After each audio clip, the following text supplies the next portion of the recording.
Hello and welcome to another wonderful episode of Tubi Decided, a podcast about watching the free films on the Tubi network and talking about how crazy, wonderful, and beautiful they are.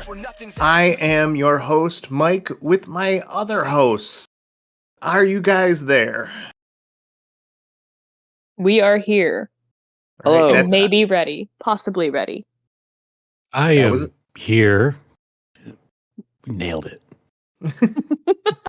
All right. We're all here. That is our names. I believe that was Ivy and Vincent and Adam. You were somewhere in that conversation. Hello. All right. So today, let's just jump right into it. Ivy, it was your turn to pick the movie, and you didn't disappoint even for a second. Tell us what you chose.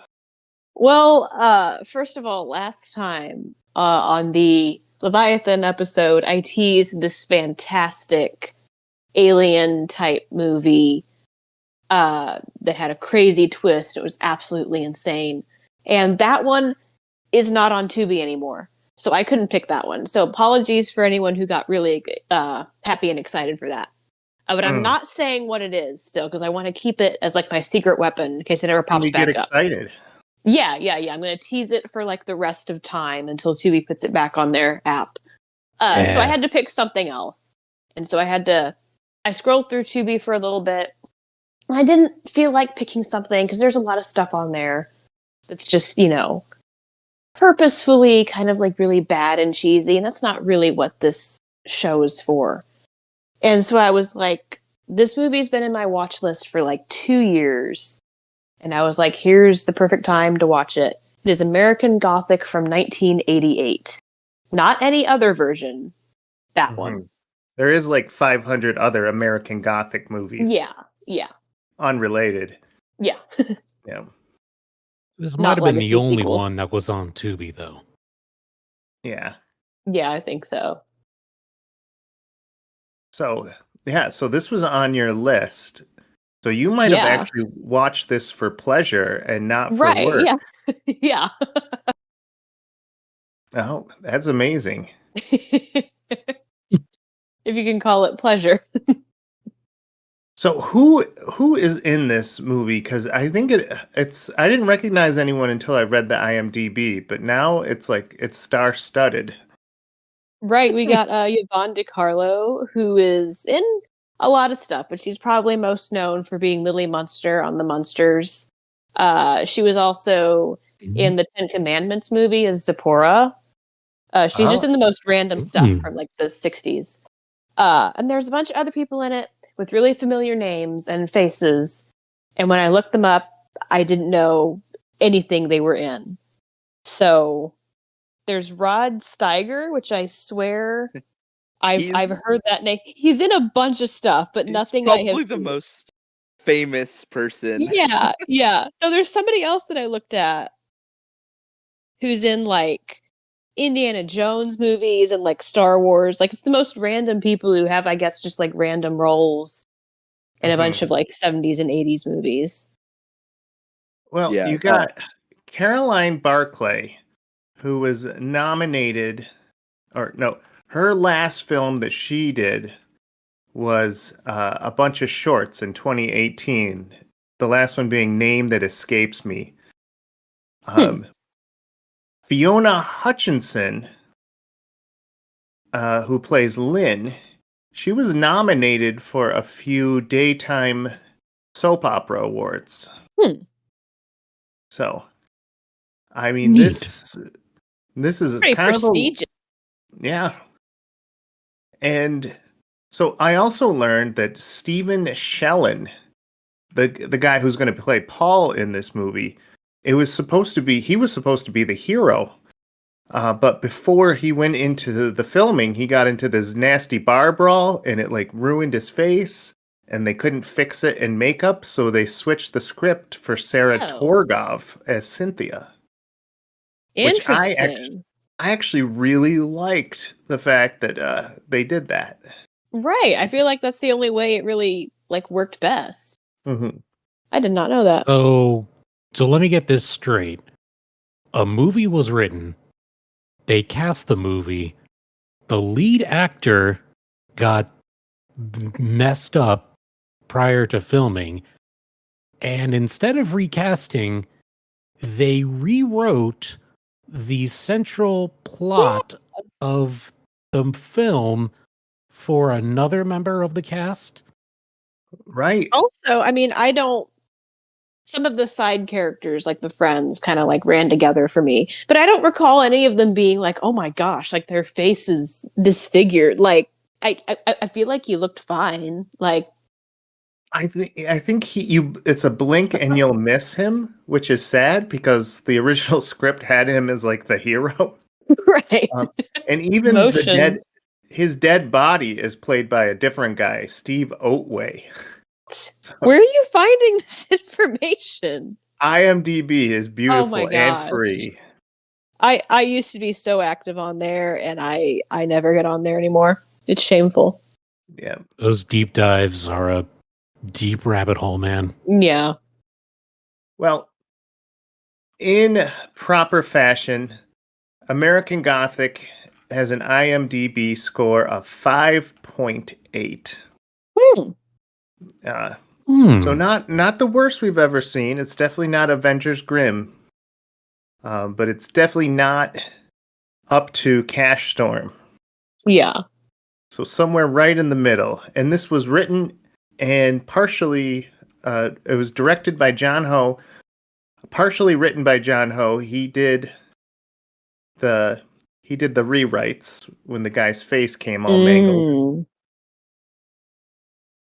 And let's get ready for what happens in this story. Ivy, would you like to give us the rundown? Yeah. Oh boy. So a lot happens in this movie. And I just want to give a disclaimer. When you look at like the Tubi poster for this movie, and like when you click on it and it shows a picture and like the description, it's really just giving like stereotypical, kind of cheesy slasher, with like a creepy old couple. That's kind of what it's, giving. But the film actually goes into a lot of more disturbing things than that. So just going forward, I did not know this is all of what the movie would be about. So the story, this, farmhouse slasher, starts with Cynthia, the main character. She lost her baby, and we don't know how yet. But she's leaving the hospital because she had kind of like a mental breakdown, and her husband is very concerned about her. And they're going to go on a trip with their friends in a little plane to like get away and have fun for a while. I'm not sure where in the movie it reveals how she lost her baby, but basically she was bathing it and left it in the tub and came back and it had drowned. So she's very traumatized and very guilt-ridden by this. So their plane kind of breaks down and they're stuck on this island, and they wander around and, find the creepy old house with the creepy old couple. And they're like, we don't have names. We're just Ma and Pa. So they find Ma and Pa Kettle, and their house is really creepy and old. And there's a bunch of really old children's toys everywhere. And they're there for a couple hours, I guess. And then they come across this grown woman, probably in her 40s. But she's their daughter. She's the old couple's daughter, and she thinks she's 12 and acts like she's 12. And they treat her like she's 12. And they're like, this is kind of weird, And as it goes on, two more siblings just kind of come out of the woodwork. She has two brothers that are also full-grown men that think they're kids. And it's not long before the killing starts. And the first death scene we get is they trick one of the guys into getting on a very large, very old wooden swing set on the edge of a cliff. And they push him, and then they cut the rope, and he goes flying off. And that's the first murder. And they actually find his body pretty promptly. And they're like, oh, well, he shouldn't have got on that swing. That was dangerous. And they play it off. Which is a really just crazy scene, but we'll get into that later. That's So why is it- swing is a new one for me. Yeah. The swing death scene. So yeah, it's kind of like it gets a little, not slow at this point, but just kind of, more of a usual slasher model. They go through and pick off all the friends. And then eventually, this is where it kind of turns into a little bit even darker territory. Is the adult daughter, her name is Fanny, and she gets jealous of Cynthia's husband. And she says, I want him. And you think, oh, she's going to tie him up and try to kill Cynthia or whatever. But no, she goes and stabs him in the eye. So I'm not sure what good that did her in her brain. There's also a moment where it's implied that she's incesty with her brothers. I don't know. It gets really creepy at this point, even creepier. You forgot about the doll that's made out of a baby. Yeah. So earlier after the swing. Yeah, it was after the swing, but before she killed Jeff. Yeah. She has a baby doll she always talks about, and she shows it to Cynthia because Cynthia is a little bit more patient with the creepy adult children. And she sees Fanny's baby doll, and it is a mummified baby skeleton. So that's also a very disturbing point in the movie. Yeah. And it makes her faint when she sees it. Yeah. She just completely, goes off. And I'm not sure, they're kind of she tells her husband and he kind of doesn't believe her. They're kind of treating her like she's a little crazy because I guess she'd been in the hospital. But at this point, would you really put it past these creepy people? I don't know. I mean, in 1988, it was... Right. I also want to point out, because I'll get back to this later, but she seems to have a pretty, healthy, happy relationship with all of her friends and her husband. There's no one who, treats her rudely, really. They seem to all get along just fine and be happy. And I have thoughts on that for later, but anyway. So Fanny kills her husband, and she goes outside to tell Ma, who is knitting on the porch, and she's totally fine with it. And she takes her knitting needles and finishes the job on her husband while saying that they're all evil sinners and need to be punished. They're also very running theme. Yeah. They're also very creepily religious. That's a big part of the movie. They're very strict and overprotective. So Cynthia runs away and comes across one of her other friends who was the only other survivor at this point because they keep finding their friends' bodies. The other girl was, they tied her up with a jump rope and hung her from a tree, and they see her body in the woods, which is also a really funny scene because it seemed like something she could easily get out of. Because I will say the guy in the swing at least was bolted in, so he really didn't have anywhere to go, but she could have just walked away. I don't know. Well, I mean, bolted in is kind of a strong word when it was a stick on the... Yeah, it was a piece of wood and holding the seat together. But right. yeah, I get it. I get it. Yeah. So her and her friend keep running away, and they're being chased by the brothers and Fanny. And her friend, I forget her name, but she's pretty resourceful, actually. And she gets a gun and holds Fanny hostage and goes back to the house. Yeah. And she's take us to the boat that we can escape on. Because they were waiting for, someone to come pick them up. And, of course, they never showed. So they go to the boat. And their plan is working perfectly because the family is actually really scared because they don't want their daughter to die. And they go to the boat and see another random person's body, perhaps Paul, perhaps ugly Paul. Stephen Shellen. Yeah, Stephen Shellen is in the boat. And they're so horrified. Again, they're at the boat. Everyone's scared. They have a gun. and they see Paul's body, and they just like drop the gun and run away again. Which I feel like, yeah, I know it would be scary to see, but like just get in the boat and leave. Like you have your chance. They run away and they hide inside a tree. And the brothers come find them. And Fanny kind of has a soft spot for Cynthia. So she's like, I won't let them hurt you. And so she takes her away while the brothers kill her friend. And one of them proceeds to assault her after she's dead. And the other one is like, well, I'm going to tell Paul. So he comes back. Yes. This is where it gets even worse in the movie. He comes back, and everyone's standing on the porch disapprovingly. And they're basically like, we might be murderers, but we don't assault people. Rare Ma and Pa W. So they whip and spank the adult son, and everyone is chanting about how this is God's will or whatever. And this is where Cynthia starts to go crazy. And she is honestly enjoying it more than anyone else. And she starts clapping and looking very happy watching this.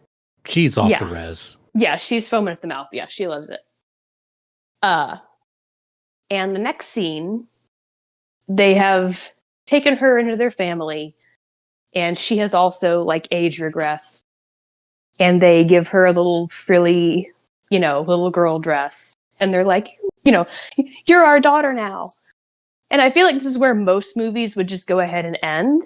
But no, there's a few minutes left in this movie. So they have been talking the whole time about how on Fanny's birthday, she'll get more dollies. So they have her birthday party and go in the basement. And there's all the bodies of Cynthia's dead friends. And these are the dollies. But there's also more dead bodies that are much older and more decayed. And they're kind enough to give us backstory on who they are and why they were killed one by one. And that's still not the end of the movie. Because the next scene is Cynthia and Fanny playing with the mummy baby doll skeleton thing. Mm-hmm. And Fanny pulls out a wash tub to play act giving it a bath. And Cynthia gets triggered and has flashbacks, and she's like, don't bathe my baby, don't do that. And they start fighting over the baby, and the mummified baby breaks. And then Cynthia kills Fanny by hitting her over the head with the wash tub. And then proceeds to kill everyone else in the house. So she kills Ma and the two brothers. And then Pa comes home, see everyone dead, including Cynthia. And he's like, that's weird. And he has a full breakdown, and he goes outside and literally like shakes his fist at the sky. And he's like, how could you let this happen, God? And he blames God for it. And he says he's going to sell his soul to Satan, just out of like pettiness, I guess. And then Cynthia comes outside and shoots him in the back. And then she goes upstairs, and she is now alone in the house. And that is the end of the movie. Mm-hmm. Beautiful. Yeah. So, obviously, there's a lot of meat on this mummified chicken. Vincent, we'll start with you in this round table. Yeah. What's a scene you really that really was really memorable for you? Well, either positive or negative. so much to unpack here. I noticed during like their first dinner scene when Ma and Pa have, Cynthia and the gang over, to stay the night. There's already some vibes of like I could tell like Ma and Pa were sort of, I guess, feeling them out. I think that was their plan when they got all these fresh faces into their house. Right. Not like they lured them into the house specifically, but like they were getting ready to assimilate one or more of them. And, they, Ma, kind of goads on Cynthia, who doesn't eat all of her food. She's like, don't you want to be in the clean plate club? And just, all kinds of 1920s euphemisms and such. Yeah. But yeah, that was like the first red flag that I got from this. And it, I was kind of thinking that it would go one way, like, oh, maybe her husband's like in on this thing, because we're led to believe he's the one who was flying the plane, right? Like, he flew the plane, he landed it. Yeah, he brought said them that there. there was, engine and electrical trouble. He led the gang up the hill to the house. Right. But no, it just turns out it's another series of unfortunate events that have happened to 6 friends. Yeah. And they're very mentally unstable friend who just got out of treatment. Yeah. This is The Hills Have Eyes, just without mutation and crossbreeding. Crazy family. I think this is also the plot to Resident Evil 7, if I'm not mistaken. Yeah. I feel like this movie could have gone a lot darker, but they kind of held back because, I don't know, maybe this is what they thought of as quote unquote realistic in the 80s. Like, that six people find themselves on a nearly deserted island with, crazy Christian family, and, turns out they're murderers. Oh, what are they going to do? It turns out what they do is not really fight back all that much. Not until one of them has the bright idea to get the flare gun and hold Fanny hostage. And then even then, when they get to the boat and, there's the shock of seeing their one friend they had left behind at camp, all butchered with, a hatchet, stuck in his skull. She just, angrily shoots the flare at them, doesn't hit any one of them, and they book it off into the woods. Just, I know they had to screw up, but that angered me. Just push over the dead body. We'll figure out what to do with it later. Yeah. We got a boat. Yes, you can clean up later. Mm-hmm. All right. Adam, what was your memorable scene? Oh boy. Good luck, Adam. Yeah, right. I appreciate that at the end, everybody gets kind of killed by something that was like important to that character, quote unquote. Like Fanny gets the washtub, you're right. and then the one brother gets hit with the sword, and then Ma gets the knitting needles, and then Pa gets shotgunned. Yeah, I didn't even Poetic notice justice that. for the most part. Yeah. Right. Yeah, full circle, comeuppance, whatever. That bassinet scene of Fanny getting hit over the head was something straight out of the WWF. Like, yeah, literally like Stone Cold Steve Austin hitting Vince McMahon with a bedpan. Also, definitely that wasn't thick enough or heavy enough to hurt. Yeah. Maybe, I don't know. Maybe that's just me. My other favorite thing about this movie was that it was only 89 minutes long. At least it wasn't a 2.5 hour movie of this. Mm-hmm. What were you expecting? Little House on the Prairie? Something. I do wonder. I don't know. Wonder. how much it cost to make this movie? And Canadian, because it's a Canadian movie. Yeah, it was filmed in Vancouver, I think. Off the island of Puget Sound, which is Hmm. a fun word to say. Yeah, that's right. Hmm.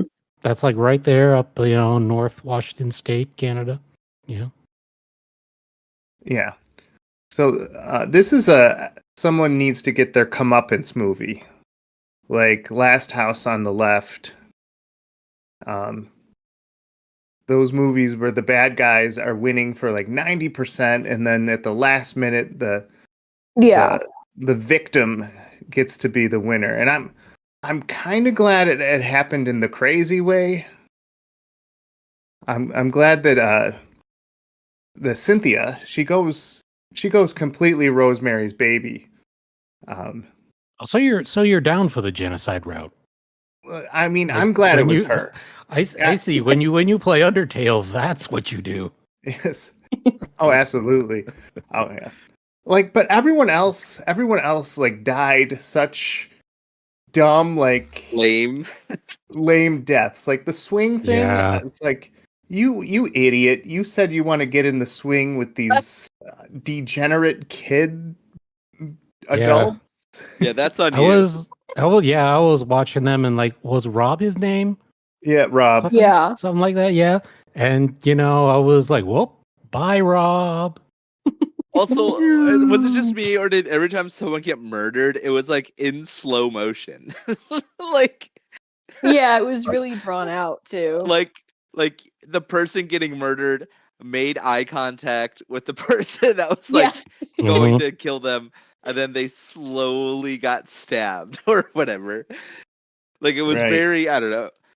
It was very avoidable. Not to victim blame here, right? It's we don't want to victim blame, but Mhm. you gotta lock in, man. You're on Yeah, a they're you're on a pretty. you're on a creepy island where people call their parents mom and pa, and they're over 40 years old. You gotta lock in, man. Yeah. Mm. Check your corners, sweep every room. Gotta Like be on your toes. yeah, we're not getting killed in slow motion or getting on rickety rides. Like So that's that's crazy. I mean, that's the thing that just annoyed me so much is like, okay, these young adults, they're trying to act like, teenagers doing crazy things. They go inside the parents' house, start pretending to do the Charleston, wearing all the Oh ma and pa's yeah. clothes. So, and then ma and pa like come in and they're like, "Oh, you silly kids, come, stay the night with us." And they're like, "Okay, it's just one night." And then all that crazy stuff happens, like red flags everywhere. And then they stay a second night. Yeah. Like maybe the second night won't be so bad. I mean, it's just, just a few crazies. Well, Mike, this is at an age before Airbnb, so you have to take what you can get, man. Yeah. Hmm. It's probably safer than most Airbnbs, honestly. Yeah, Yes. remember this is the 80s. So when Pa says that there's a man in a boat who's, on his way, you trust him. That was good as GPS. This stranger danger wasn't a thing. And if it was, well, they're adults. They don't have to follow that. Yeah. Mhm. Also, I wanted to Also, say too, there was some pretty dark episodes of Little House. So Where the family has to kill a bunch Yeah. of teenagers. Oh, this might be Little House. also, are you saying that there are like Hunger Games type storylines in Little House on the Prairie? Might as well be. There's mayhaps. some. That should be an episode we do. Is the crazy plots of Little House. Also, I love that this is called American Gothic, but does this take place in America? I'm not sure. It's supposed to take place in Washington, but it was not Okay. filmed there, Okay, crazy. which is Okay, still good. weird because the painting is like based in like Iowa. So Yeah, Mhm. right. it still doesn't make sense. And the fact that in the UK this movie is called Hide and Shriek. Yeah. Oh, Which I Yeah, feel like I is a did not worse know that. title. Oh, you yes. think it's worse? I think Oh, it's but better. Because there's no hide and seek in this movie. Yeah, I guess But it there's makes no more American sense Gothic than either. yeah, if like they were playing it, they were really, really bad at it. Yeah, and they kept Like these are the worst hide and seek players ever. Like you right, don't but at want least it these like guys on your team. right, but at least that title plays into the idea that they're like playing Right. children's games, you know, and Right. like getting It's Yeah. murdered. basically Squid Game. Whereas like American Gothic, you're like, oh, like this is gonna be a horror movie that takes place in, you know, a cornfield in Iowa, Right. but it's like this random dinky island in the middle of the Puget Sound. You're like, yeah. the math ain't mathin'. No. They missed a lot of like children's games that they could have turned into cool death scenes, like Red Rover, Red Right. Rover, Red Light, Yeah. Green Light. That's what I'm saying. They could have Squid Game this, Hot but Scotch, no. the last Oh, yeah. That's where I thought it was going after like the swing set the thing. last one is Yes. Yeah, absolutely. You know, Mm. well, we're all waiting for the first kill, right? And it happens like midway through the movie. So when I first see the swing, we see that guy kind of her brother, as I think his name is either Woody or Teddy. Yeah, We it's see Woody. we Yeah. see Woody The kind of brothers hunched are Woody and over. Teddy. Yeah, Yeah. named after presidents. Woody is hunched over. He's not saying anything. I'm like, oh, their first dead body is going to be this old dude who kind of looks Right. like Bilbo I thought the Baggins. same exact thing. But Yeah. then they kind of like, nah. He says hi. Mm. wild. Same brain So- cell. Three of us.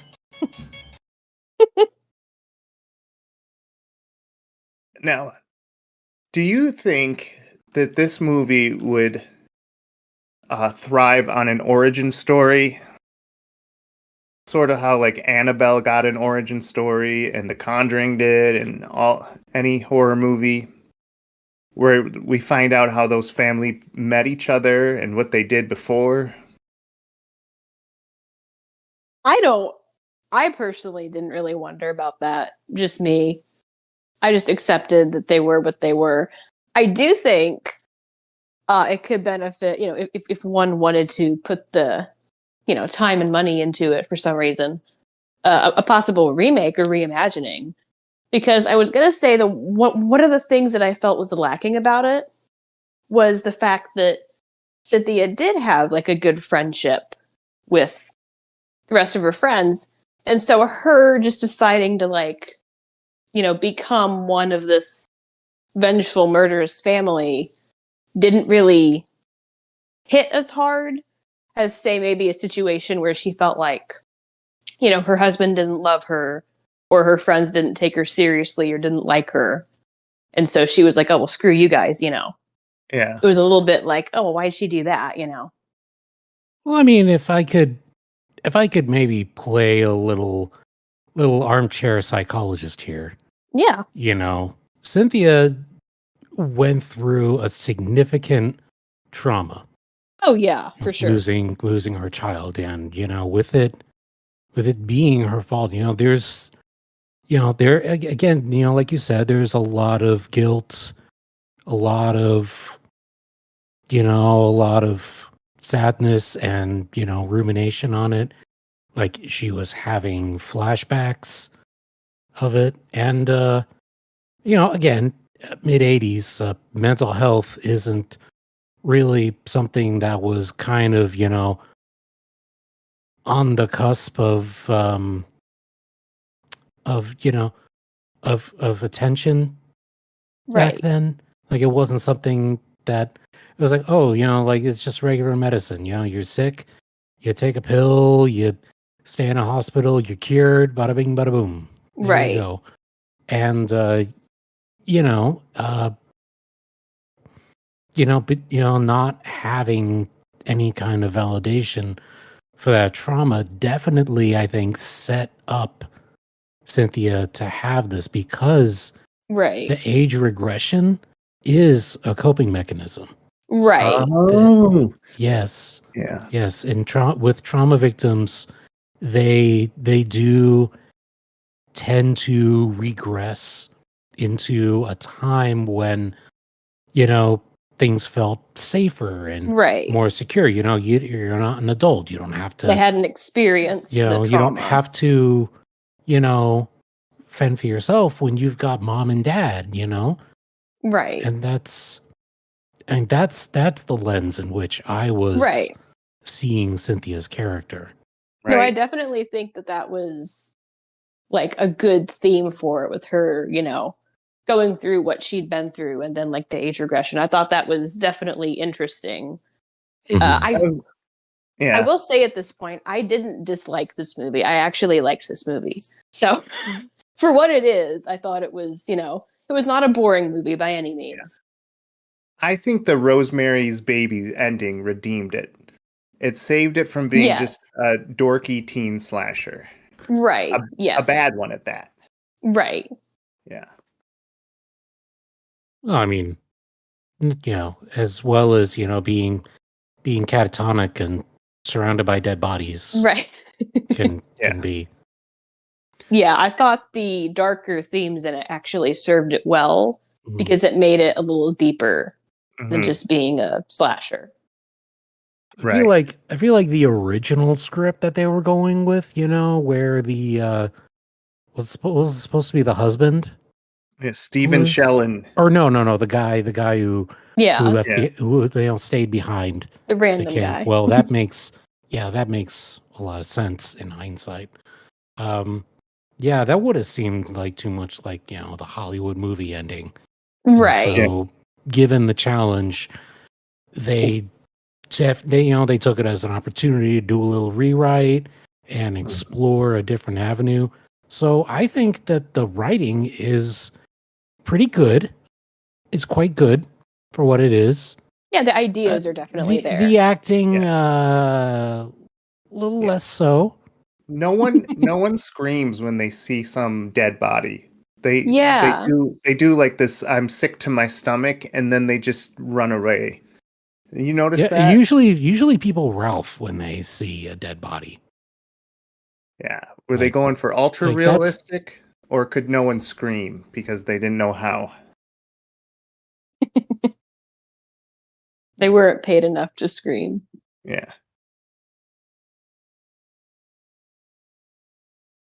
So I was thinking about what would a remake look like, and then in my brain I connected members of the show Community to each young adult and Wow. said that would be amazing. Joel McHale as Jeff, you know, Danny Wow. Putty as Rob, Donald Glover as Steven. Jillian Jacobs looks like Terry. I mean, we're halfway there.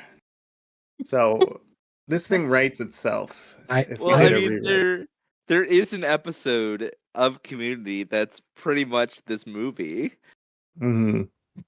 where they all they're all the group of them are in like a cabin, and it like each of them kind of like remember a sequence differently, and it plays out differently each time, and then it kind of like builds to the point where Troy and Abed get like these crazy powers. um but yeah, I definitely could definitely see the swing into comedy pretty easily. Like, I think if this movie leaned into the camp a little bit more, I think this movie would have been a little different. Yeah. But also, just the amount of stuff that happens like off screen is like weird to me. Like some of the kills are off screen, and we Yeah. like discover the stuff like after it happens. And but for like not good reasons. Like it'd be one Mhm. thing if you're like, oh, we only know with like what Cynthia knows, but half the time it's Cynthia coming across or watching it. So like we don't. I don't know. It's dumb. Yeah.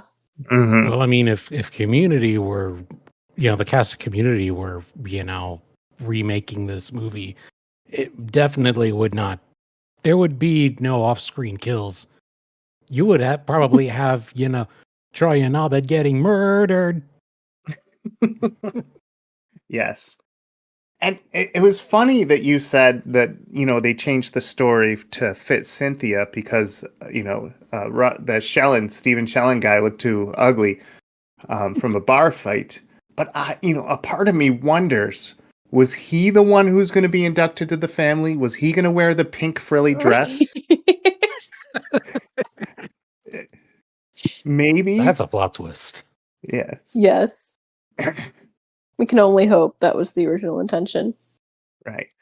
I mean, the whole movie changed, the whole motivation of everyone changed, all because he got into that bar fight and was unable to be Right. the head of the movie. I mean, you Right. can't even tell the old skeleton of what they wanted to do. Right. Yeah.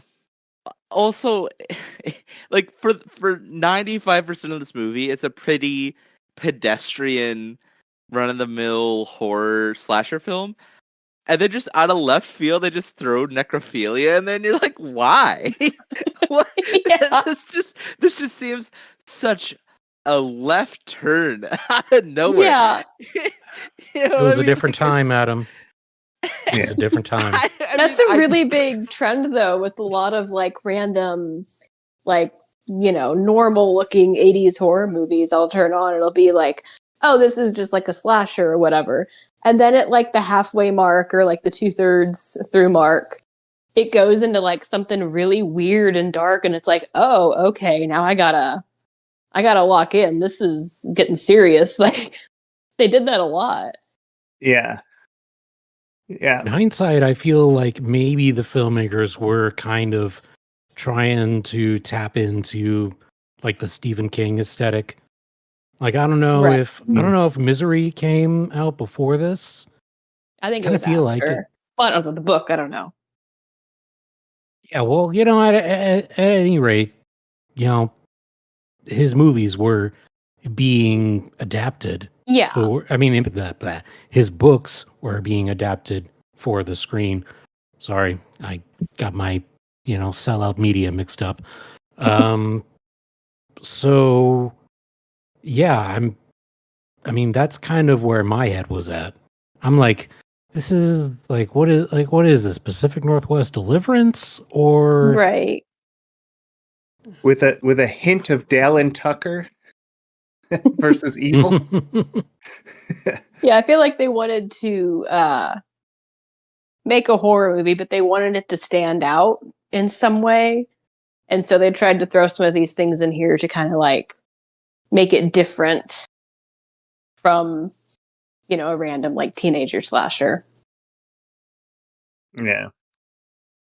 Yeah, you definitely see that they were trying and maybe not succeeding, but you could see the effort of them wanting to be just a little bit more cerebral than your average Scream or I Know Right. What You Did Last Summer. Right. And they Yeah. also kind of like there's a little bit of a line. Like it's not a, obviously it's not a family friendly movie by any means, but it's not as graphic as you might think in some of the scenes. Like what we're describing is really bad, but they don't go Mhm. all the way and make it like a lengthy, like, assault scene. They don't do that with it. So they're Yeah. kind of like walking a line of like, we want to have this, weirder, darker stuff, but we're not going to go full like exploitation mode, Mm. Yeah, Mm. I was this pleased that I'm the sorry. necrophilia Yeah. scene had a jump cut. Yeah. Yeah. Yeah. Oh, thank you. Thank you, editors. So yeah.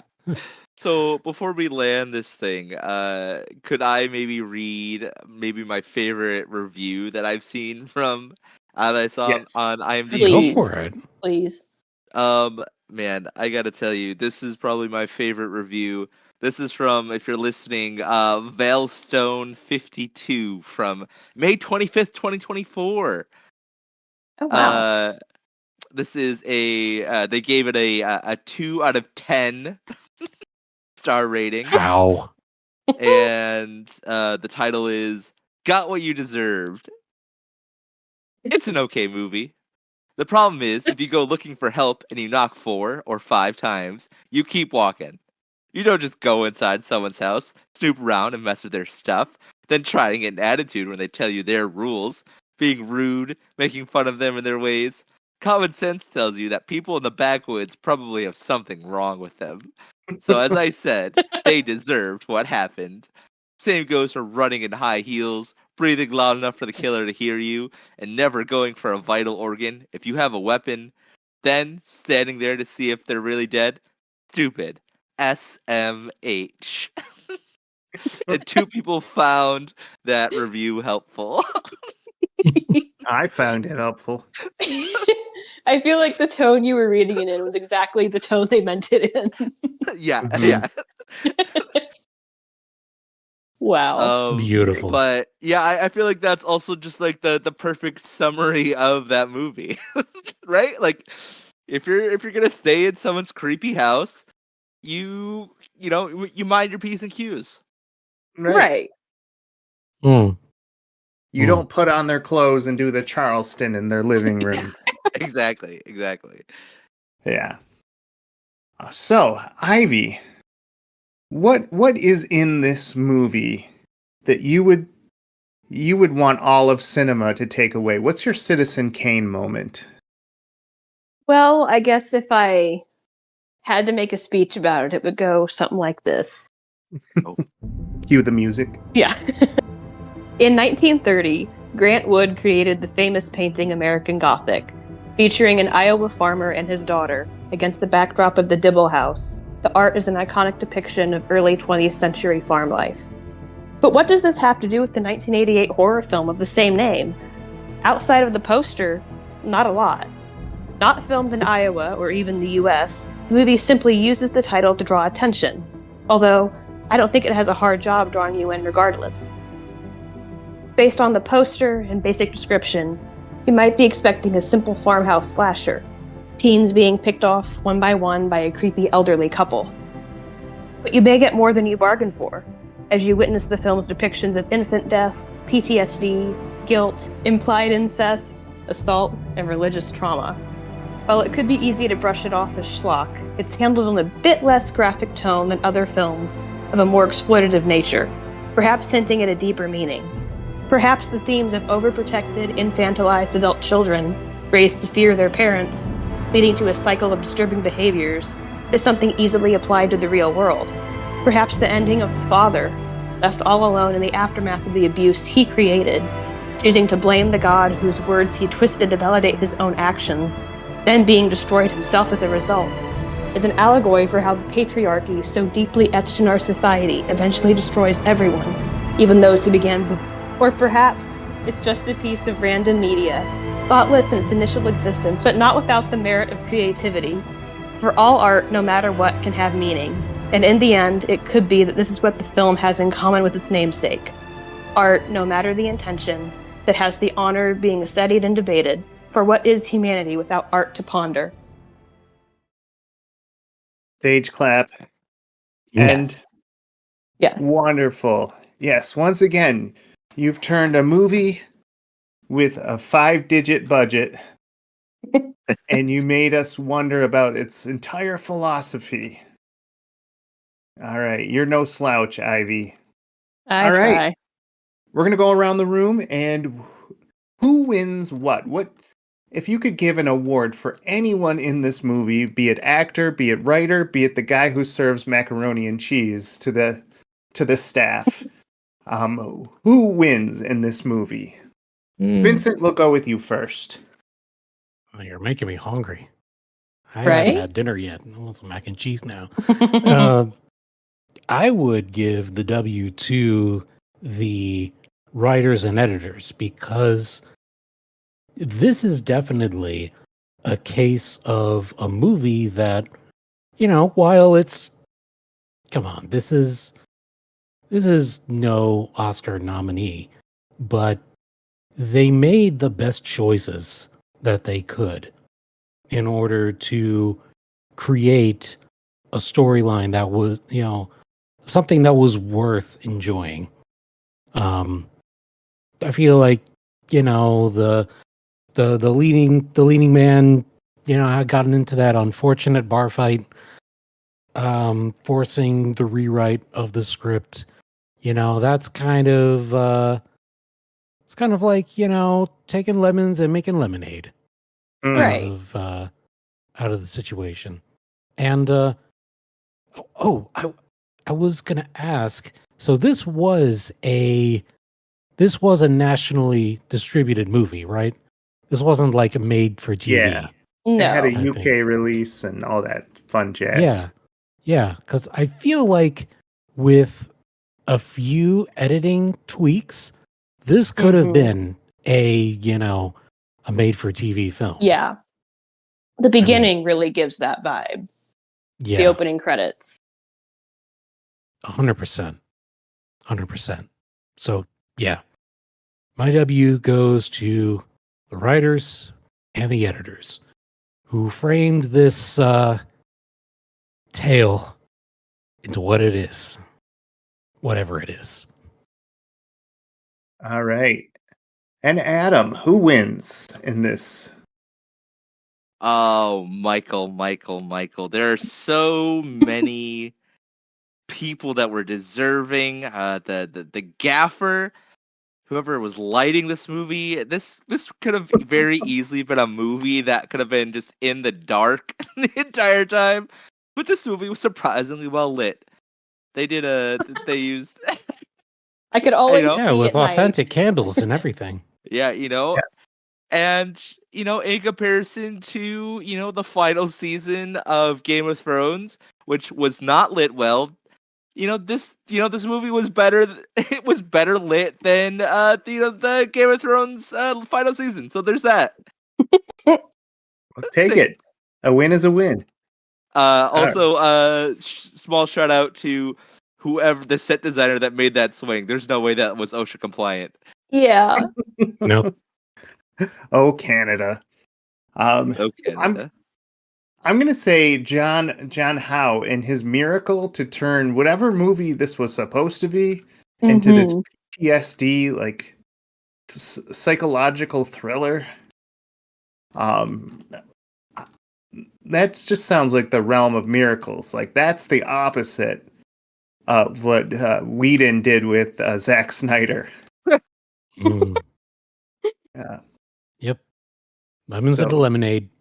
Yep. Potatoes into potato salad. I mean, they turned lemons into, Baja Blast.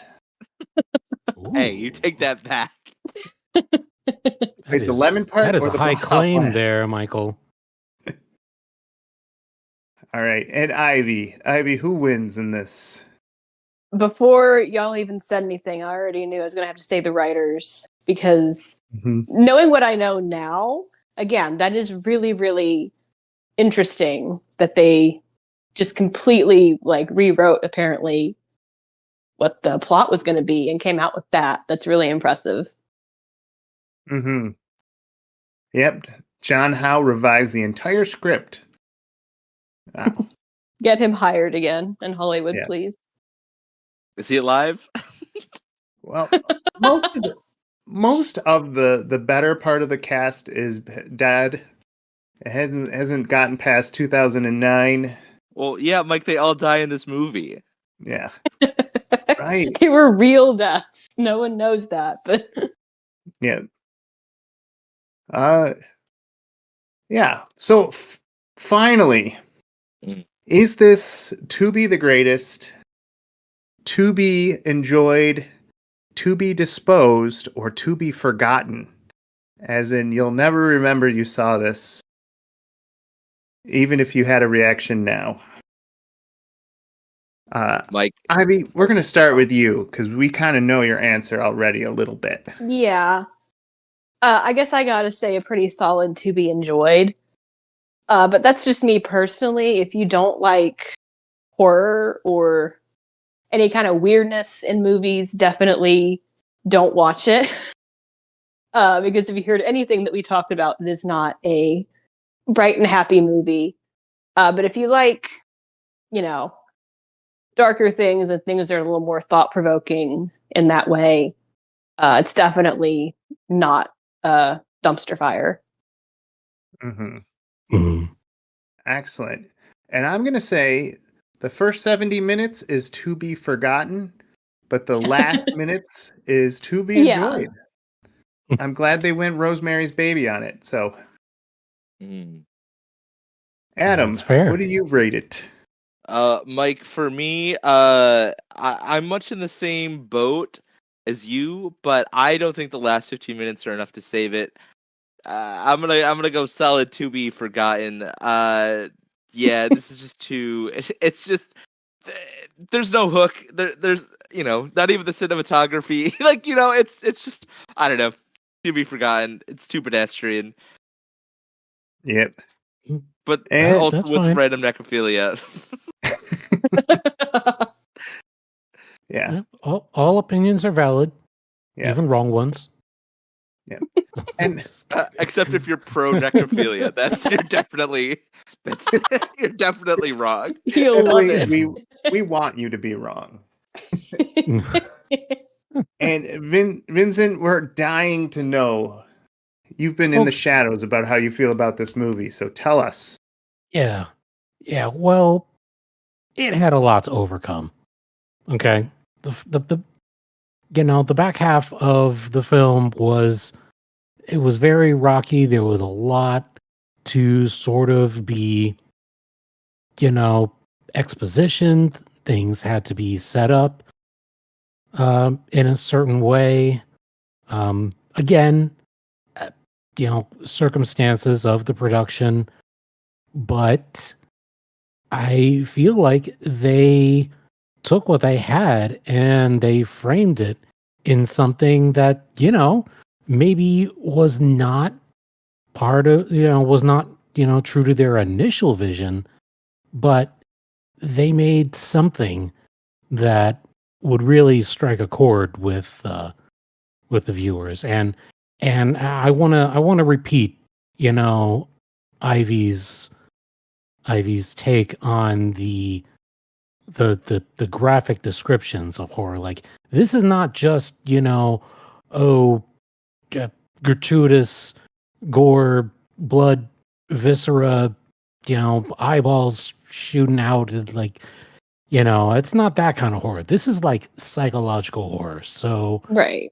if yes, reasonably, if you have trauma, you know, uh, that sounds even remotely like this, you may be affected by it, or you might be like Adam and totally callous to the whole thing, because you have no soul.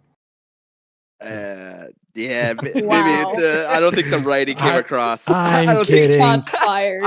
I mean, if I'm- that's what you got out of it, I'm the just movie did a way better job of communicating it than I'm just dumb. razzing you. No, Yeah. I got you. I think maybe I was too dumb to to pick up those themes. No. They No, just seemed no. like wackadoos to me. Yeah. Well, you're not wrong. Yeah. I No, mean, at yeah, the end of the day, definitely. it's still a wackadoo family that kills a bunch of, young adults and assimilates a, traumatized, mother who lost their newborn. Right. So yeah. For what it is, I'll give it a to be enjoyed. Invite some friends, order a pizza, share some Mhm. beers, other adult beverages and such, and And don't Oh, tell them what it's absolutely. about. Just have them all be jump scared by the dead babies and the incest and the assault. exactly. Don't prime them for anything. Yeah. Yeah. Tell them Just it's let them the hills have experience it. eyes. Tell them it's a little house on the prairie. Again, them I it's- would believe it. Tell them it's Yvonne DiCarlo being, another iteration of Lily Munster. Yep. Well, that closes another chapter on a great horror movie. Well, in your opinion, if you thought so. The jury's Now, still out. yeah, we're passing the torch over to Vincent. It's your turn. And, My turn. We're looking for some redemption after Route 666. I feel like Route 666 was a redemption after Dante's Inferno. Okay, well, I'm I not know. saying that my next pick would not be a trash anime or, a C-list action star flick. Yeah. But yeah, Just don't pick the movie Wicked City, because that is Noted. a 80s trash anime and it looks really cool, but please don't pick it. And please stop taking us to hell. I can't make any promises. Okay. Well, you picked the right streaming service because Tubi goes there a lot. Okay. Well, anywho, folks, thank you for joining us. Thank you for getting in the nitty gritty. If you've seen this movie or if you want to see it, it's free on Tubi. It's there. It exists, and half of us enjoy it. So, you definitely should do it based on what we've said. Yeah, make your own decision. Yes. But if you did see it, tell us what you thought about it. Go to our Discord, Retro Logic. We invite everyone to talk about video games and why the Switch 2 cost too much and old movies and all that jazz. So we can't wait to hear from you. Anywho, I've been Mike. I'm Adam. I'm Ivy. I'm the one to blame for this. And I'm Vin. I'm going to be the one to blame for the next train wreck. Amen. Goodbye. Yeah! Got my popcorn for the show, it's Tubi time. Cheesy sci-fi flicks and every weird rhyme. Aliens and spaceships made of tinfoil dreams in a cardboard universe where nothing's as it seems. Yeah, as it seems. They got ray guns blasting in a paper sky. Cheap effects, but fun enough to fill your eye. Plot holes deeper than a crater on the moon, but I'm hooked like fish to a melody and tune.